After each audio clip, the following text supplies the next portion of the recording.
Welcome to our new show, the What Anyone Can Do podcast with Leo Batari and me, Randy Cantrell. Our new show picks up where the last show, Year of the Peer, left off, highlighting the simple truth that who you surround yourself with matters, and that if we enlist the support of others, give back to those who give to us, and pay it forward for the next generation, we can do anything.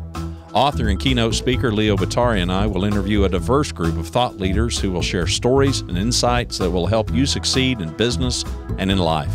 How? By doing the things anyone can do, but most of us never will.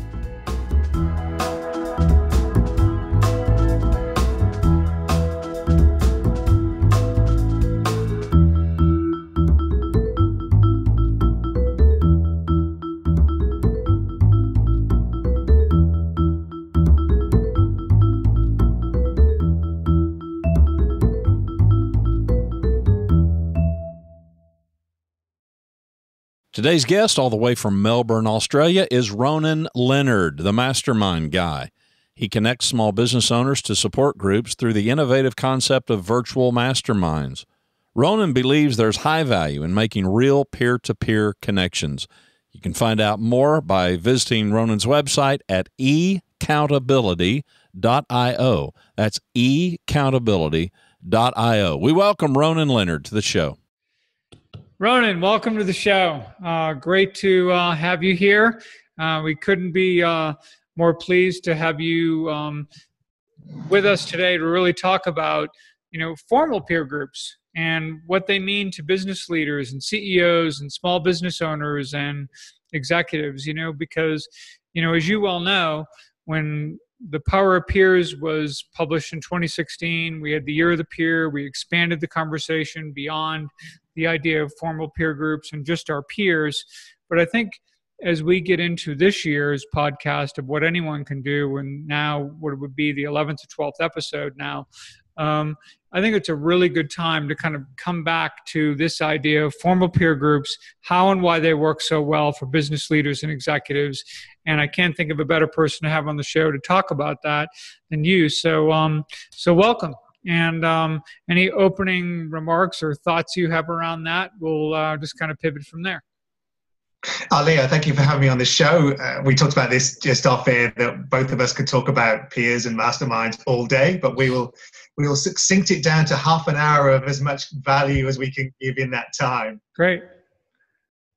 Well, good.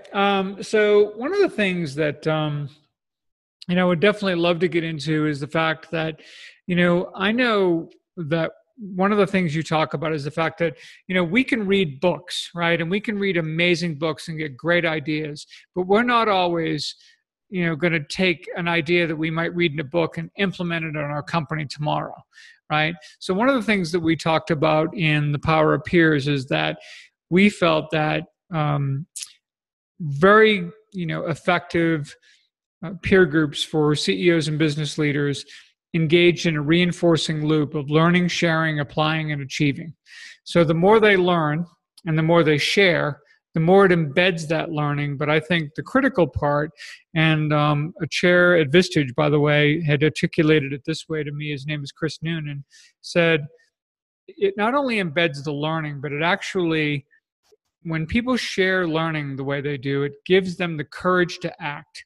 It gives them the courage to act on that learning. And this is, I think, a vital part of what peers are able to do for one another in a way that is not necessarily possible when you're just reading, out of a book. So certainly based on your experience with the mastermind groups that you run, and I want to get into that a little more later to talk about that more specifically, but give me your thoughts on that in particular, I think. Yeah, absolutely. We live in this information age now where there's never been more information than in the history of the universe. So it's clearly not information that makes us successful.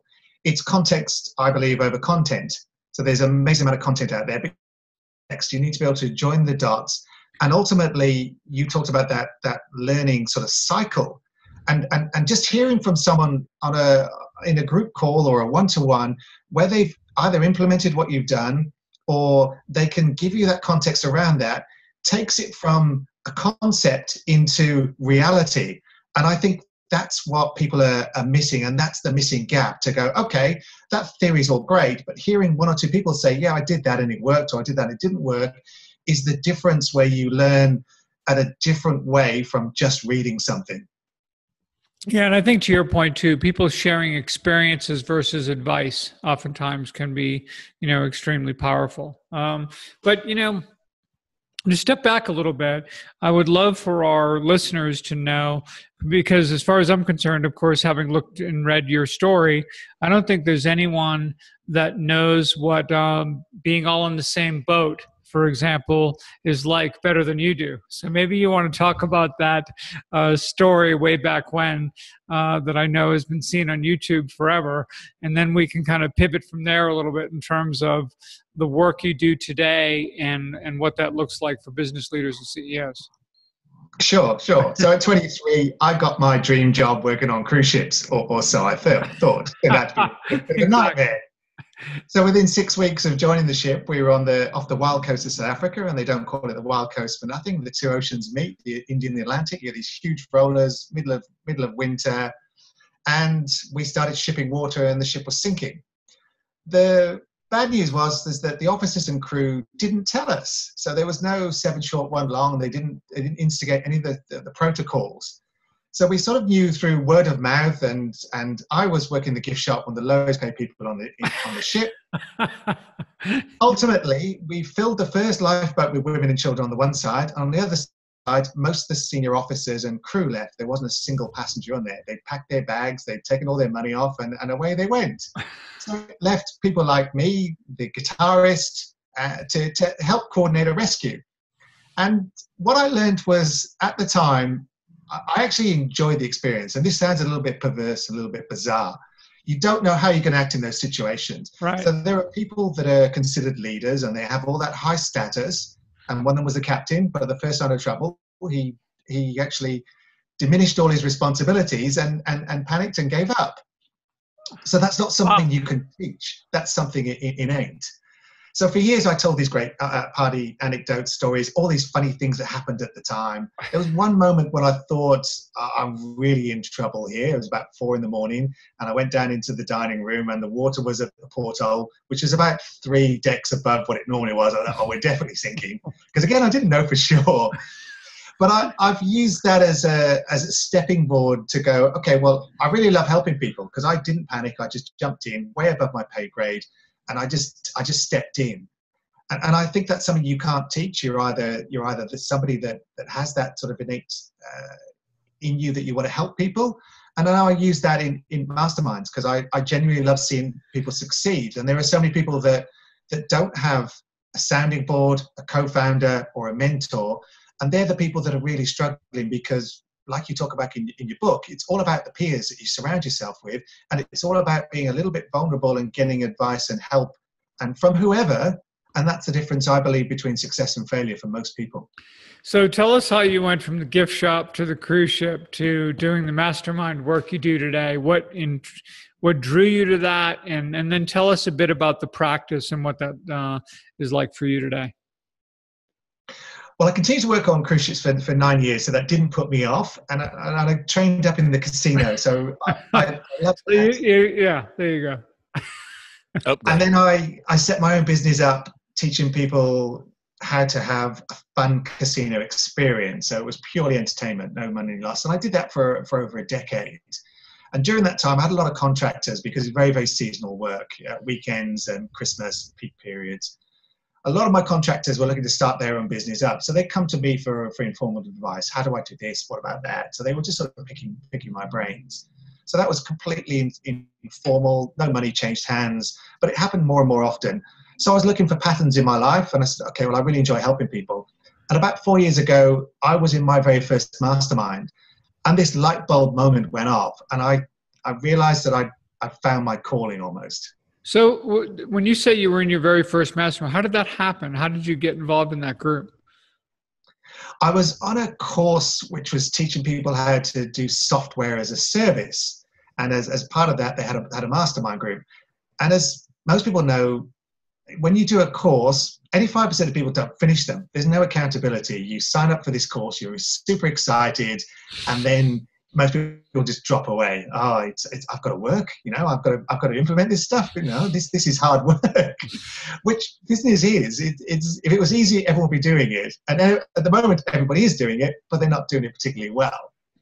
So having that mastermind for the very first time, and I'd spent almost a decade in small business trying to figure it all myself. My only sounding board was my wife, and she got tired. She's a smart person, but she got tired of me coming out and going, I'm struggling with this, I'm struggling with that. Yeah. So I only wish I'd found them a decade earlier, because as soon as I saw that, and that power of people coming together and helping each other, because that's what a mastermind group is. It isn't a guru on the hill saying, you need to do this, this, and this. Right. It is that symbiotic relationship of people all coming together and sharing their experience and helping each other. Yeah, I think there's a real empathetic accountability, essentially, right? I mean, when you get a group of people, particularly if they're running their organizations or whatever, when you get a group of people together where everyone in there is tasked with making decisions that impact the entire organization, they can relate to one another in ways that I think are really powerful and really helpful. And I think when we can step outside of our company and step outside of our industry sector beyond that, we can become exposed to a lot of amazing practices that take place in all kinds of industries and businesses that can be very relevant to what we're doing and what we're trying to achieve. Is that kind of what you're finding also in terms of what you're doing? Yeah, absolutely. We tend to live in this bubble, and more so than ever, we tend to sort of become, and even the algorithms are feeding us information that effectively supports all our views. And that's great if you're a digital marketer. If you get 8 digital marketers in a room, and they're probably very similar socioeconomic group, they all have one way of thinking. If you get outside that bubble and find people from different industries, you're going to realize that there's different ways to do things. You're going to learn something you hadn't learned before, and you're going to truly get that Napoleon Hill mastermind where all that information comes together to feed that supermind, and you come up with a better result than you would do individually. So one of the things Randy shared with me that I thought was fascinating is that the mastermind groups that you are involved with, there's a time frame, right? So they're like 13 weeks, if I'm not mistaken. I mean, are there? Is it a curriculum based? How does that work, and what's the philosophy behind that? Assuming that that's in fact the way you're looking at these things. The philosophy behind this sort of shorter one is that there's always that level of engagement drops off. People tend to get a little bit, I wouldn't say blasé, but eventually they're not quite seeing the value in everything. And that's everything from a new car. You get excited, I buy a new car, and then within a couple of months, it's just a car. So there is that tail off. So you have to be wary of providing enough value in that short space of time that you can put people on the right path, kick their butt, install some habits and rituals that can last them for the next 5-10 years. If you can come together in that shorter time frame and say, this is the phase for you to really sort of kickstart or learn new things and keep learning. And they might do a second mastermind, or they might join a different group. But the idea is to give them as much value in that window, to give them those skills to take on board further. Years ago when Etienne Wenger, when he was first talking about communities of practice, right? I mean, which are essentially mastermind groups and all that he talked about in the early 90s, he always talked about them in terms of having a finite beginning and an end, much like in the same way you're doing it, even though there are many groups today, EO, Vistage, YPO, many other organizations that tend to stretch them out.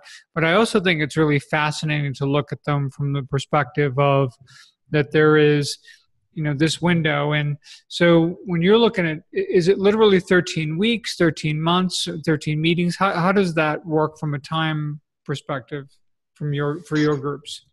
Yeah, I run them for 13 weeks and a weekly call. Yeah. To give them that time frame, because again, when you sort of stretch it out, the engagement rate drops off. People sort of have other things get in their way, and they just, like anything, they can lose momentum. So it's a short, sharp. Let's get you back on track. Let's work you on your highest leverage. Ultimately, when you're trying to implement new things, there's only a couple of things you can do. So you can't look at your whole spectrum of business and say, let me change all of it. You might pick, okay, well, I've really dropped off in social media. Let me work on that. So what I try and do is get people to shine a light on one or two of their biggest weaknesses, or their biggest areas of improvement, or their biggest growth opportunities, and say, let's narrow down to those couple of things rather than trying to do everything. Because we all know that when you try and do everything, you do nothing well. But if you want to do, exactly, you can do anything you want, you can't do everything. So are these meetings half-day meetings for 13 weeks, or what's the time frame in terms of the period of the meeting itself every 13 weeks? I run them for an hour a week, just to an hour a week. Okay. Because any more than that, people do that. And because it's virtual, it means that they don't have the downtime of traveling to and from. So virtual meetings, 1 hour a week. How many people in the room how many people in that virtual space? We cap it at 8, maximum 8, because we also find that even sometimes people can't make every single week. Yeah. So the last thing you want is a mastermind of 4 people, 2 people not show up, and then it's just the 2 of you having a bit of a chat fest. That's not a mastermind. No, and you know, it's interesting. Dan Hoffman, who actually wrote the foreword for my book coming out next month, and who's developed a platform called Circles, which, unlike Zoom or GoToMeeting or WebEx, which tend to be kind of presentation platforms, or, good for like a few different people having a conversation. This is built to be a conversation platform at a broader level. And it's really kind of fun and great to see what he's doing. My point about bringing that up is that they feel that about 8-ish is pretty much, that maxes out. And also he feels that about 90 minutes to 2 hours, I believe, is about, if I recall this correctly, is about the max, the ideal amount of time for that. But, so Randy, you owned a business. You're thinking about, here are these groups that you could participate in, an hour a week, 13 straight weeks. You're with other people who are doing exactly what you may have been doing at the time. How helpful might have that been for you? Oh, well, I mean, yeah, as you know, I mean, with you and I meeting together, and I'm with Ronan, I came to the party quite late myself, Ronan. I'd run businesses since I was 25. You can tell by looking at me, I'm not 25 anymore. And he's only 28 now. Yeah, exactly. I did the typical CEO thing. You just head down and you're grinding it out, right? And you go home, and to your point, the wife gets tired of hearing it, like your wife gets tired of hearing it, and can't quite relate anyway. So I'm the guy who wishes I would have had access. I wish I would have known about it, but I didn't. So shame on me. Now your program, if I'm not mistaken, there's some curriculum too. So people start at the beginning, and they know that there's an end, not only just in finite time, but there's also something that they're trying to accomplish as far as curriculum. Do I understand that correct? Yeah, we do look at what's their 6-month goal. So effectively, 13 weeks is obviously 3 months, but that gives them that runway to say, okay, over the next 6 months, what do I want to achieve? Actually, one of the first modules we talk about is beliefs and limiting beliefs, because we all have them. It doesn't matter whether you are a copywriter on Upwork trying to get your first 10 paying customers and prove what you do, or you're a CEO of 20 people and you're still looking to scale. You bump up against those limiting beliefs. Can I do it? Am I worthy? Am I on the right path? Totally. Leo's nodding his head to all of those. Yeah, you bet. And one of the only ways you will ever get past that is just by being a little bit vulnerable and saying, yes, I've got these fears and doubts, and in a group of people that actually support you. Because we all know on social media, everybody's winning, everybody's kicking goals. That's right. The best ever profile on LinkedIn. Yeah. But I think, to your point though, it's not only just that they support you, it's that you realize that they have all the same challenges you do. Yeah. Right? Exactly. Because we live in a world where everyone's highlight reel is right out front, right? That people are always putting their best face forward on everything. You don't get behind the scenes in terms of what's really going on and what issues they're having and what, is going on. So all of a sudden, when you get in a group and you think you're the only person in the world that's struggling with this particular issue, all of a sudden you find out that there's other people there whom you respect and who you think are really smart people too, and they're struggling with the same stuff, and there's kind of like a whew, okay, got it, that feels good, all right, and then you kind of help each other through that. And I think that's really powerful.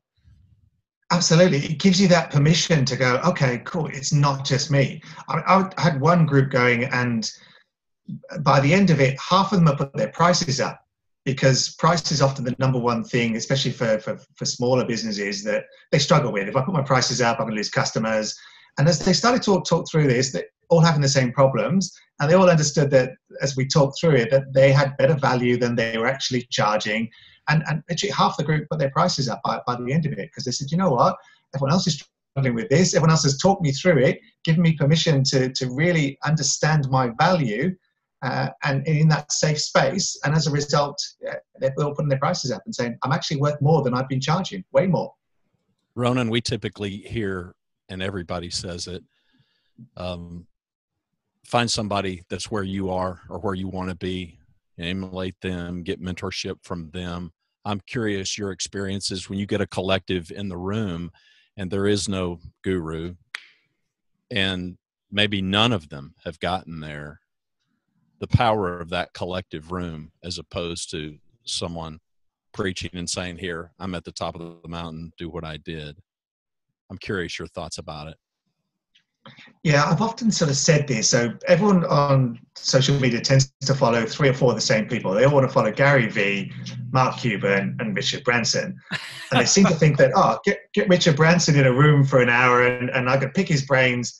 But there's almost no value exchange. He's running, 1,000 companies, operating at a higher level than somebody that is just at a startup or even a small business. So there's very little value exchange in that. You're right, Randy. You want people that have just done what you've done the last year or two.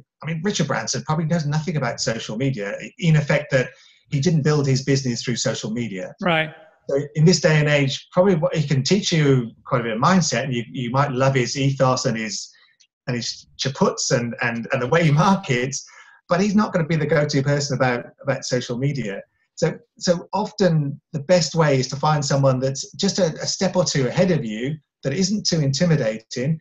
They're going to give you the most value because they've just done what you want to do very, very recently, and have hit all the bumps and the roadblocks that you're going to experience, and can help you shortcut that.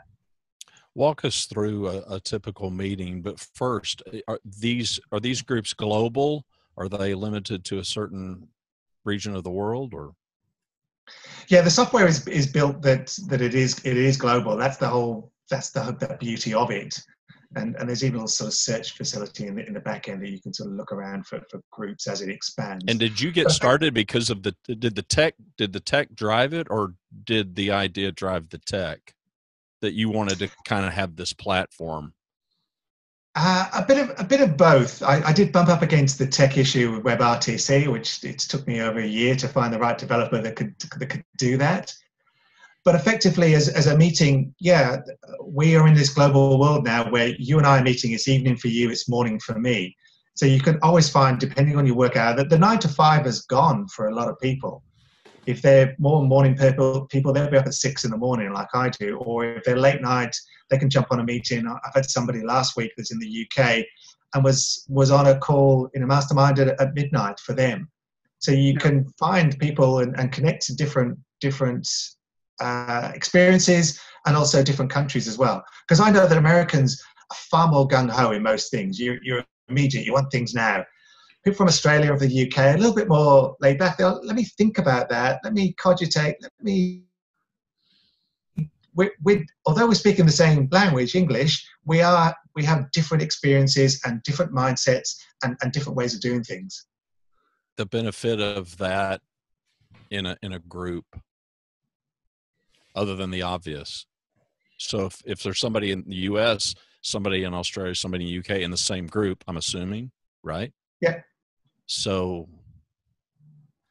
I would estimate that there's big benefits potentially to that if people can see it. Well, ultimately, the power of a mastermind is if you've got 6 people in the room and they've all got 10 years experience in business, that's 60 years. But it's also the life experiences. You know, Yeah. I've shared my personal story because that's a life experience that you can't write down on paper, or you can write it down on paper and tell people to see it on the video, but you can't replicate that. Right. So it's a combination of all of those things. Of the value in the room is not just, hey, I did this in my business, but it's, this happened to me in my personal life and it shaped me who I am. So it's a combination of all of those things, and you're tapping into that. So when someone gives you a viewpoint, it's not just, it's their whole life experience and everything that shaped them. And you don't get that from a blog, and you don't get that from a video even. You get to speak to that person, and then all that information comes through into advice and support that you need if you're struggling with something. So the typical meeting, walk us through. Like a 1 hour meeting, what does that look like? So we start with a 10-second check-in, because I want to know what level you're at. I'm 9 out of 10. I want to know why that is. I want to know one thing you're grateful for, because there's not enough gratitude in our life. And as business owners, we're always working on problems. We spend 40, 50, 60 hours a week working on problems. Either your problems, oh, I'm trying to grow my business, I'm trying to do this, I've got a staffing problem, or your customers, I'm trying to solve this problem for my customer. And we don't stop and celebrate the wins. We don't go, I had a win this week, I got 2 new customers, or I got a thank you, I got a personal thank you note. So I get people to after they've done the 10 seconds of gratitude, is to quickly go through what were their wins, what were the outcomes of that, what are their challenges, what did they learn, what was your lessons, and what are your opportunities, and get you to see a bigger picture than just, I've got all these problems, man, life sucks, it's hard, I've got all these problems. So I get them to think about the whole aspect of their week, and what's worked and what hasn't, and what have they learned. And then what happens after the first 10 seconds? Now what happens after the other? Now we get 59 minutes and 50 seconds, X number of seconds to go after you've gone around the room. So what does that look like? Well, that's the 10-second one, but the wins and the goals and the lessons learned, that takes around about sort of 3 to 5 minutes. Yep. And then also we'd like to put people in a hot seat as well on a fairly regular basis, and get them to come together with a commonality of sharing a bigger sort of problem. But every week I say to people, even if you don't want to be in a hot seat, come with one problem that you want 5 or 6 people to give you input on, to give you perspective, to give you some nuance, and to give you feedback on what you're most struggling with each week. And that works really well. How challenging do you find it, Ronan, to prevent members from maybe being judgmental, because it is how most of us roll, right? In our everyday lives, you say something, I immediately kind of make this judgment. And yet in an environment like that, boy, it can kill the security and the safety factor in a hurry. I've seen very little of it, because we've created that bond of trust that you don't get on social media. So I was on a Facebook group this week, and somebody posted about how they'd almost signed up this person, pretty big deal, signed the contract, and then all the haters dropped in. What are you doing? $30,000 contract, and they haven't signed it, and there was quite a lot of vitriol in there about, you've done this wrong, you've done that wrong. He doesn't know any of these people, just in this really large Facebook group. Yep. And everyone's dropping in and hating them. That doesn't happen in a mastermind group, because people will go, oh, maybe next time you should have done this. So you're getting empathy, and you're getting, because you've built up that level of trust. When you post something on Facebook, eventually people just go, oh, you're an idiot, man, or isn't that great? And you're not getting the nuance. You're not getting the true people, your true supporters, giving you advice. Well, and I think that's important. That's why I asked, because I think our audience that may not have familiarity with groups like that, it's a really critical point for people that are inexperienced at it or don't understand it to understand it. Well, and I guess I wanted to get a sense too of, so let's say I'm in this group, and my 13 weeks, I developed this bond of trust with people.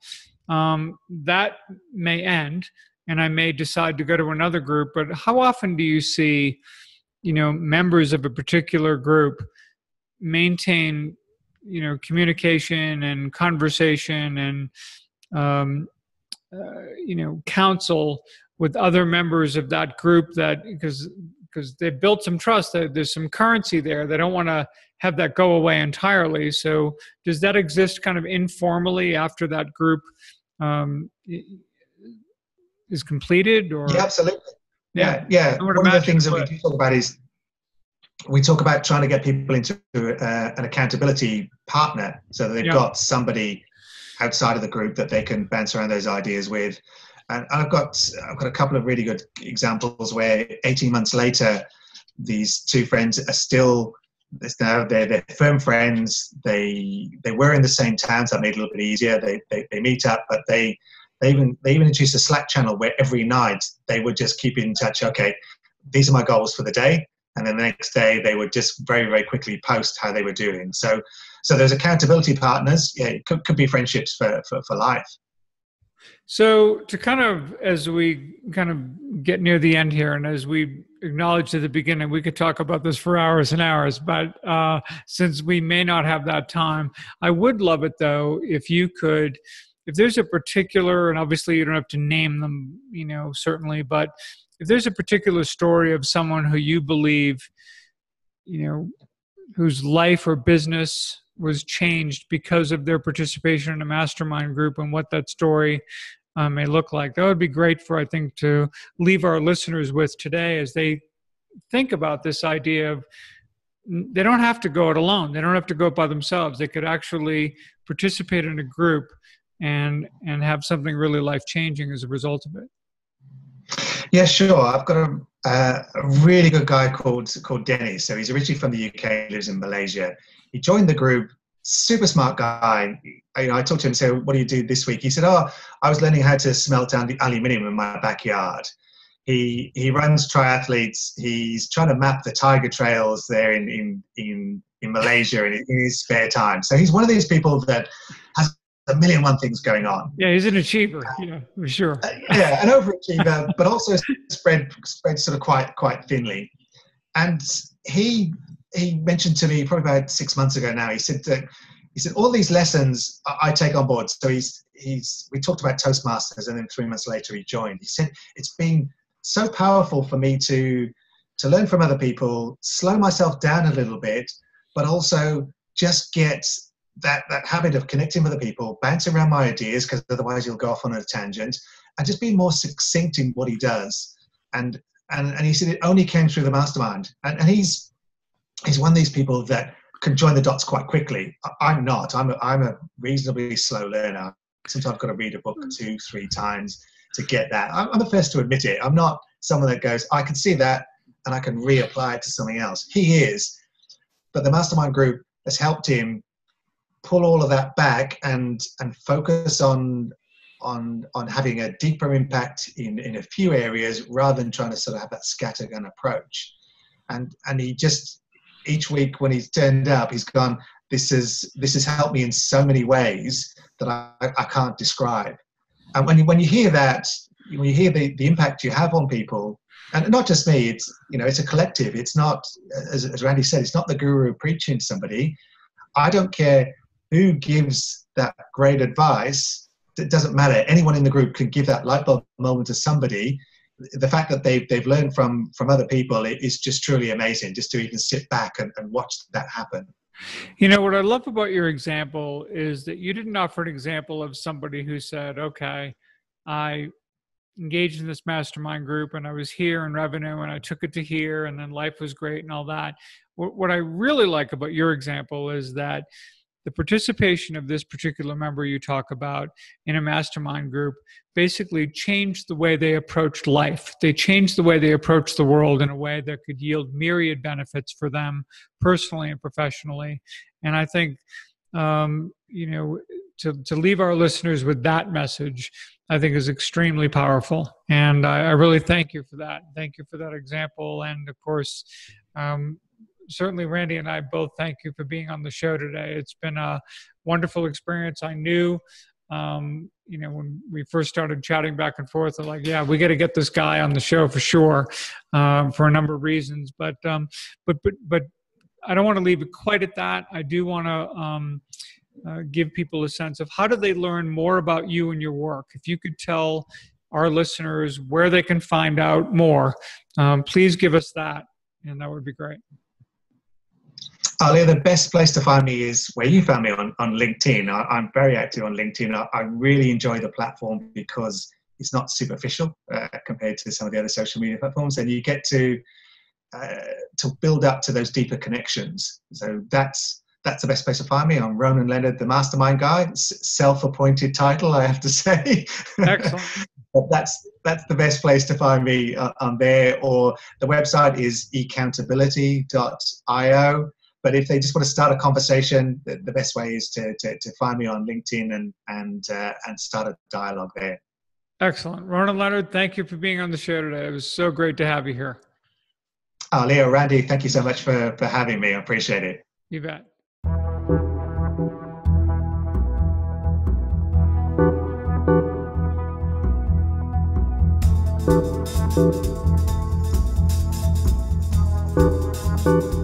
To learn more about our show and what we do, to submit questions to us, and to subscribe to What Anyone Can Do podcast, please visit our website, whatanyoneCanDo.com. What Anyone Can Do podcast is hosted by Leo Batari and me, Randy Cantrell. Music provided by Kevin MacLeod is Vibe Ace, licensed under Creative Commons by Attribution 3.0 license. Thanks for watching or listening. We hope you'll share the podcast.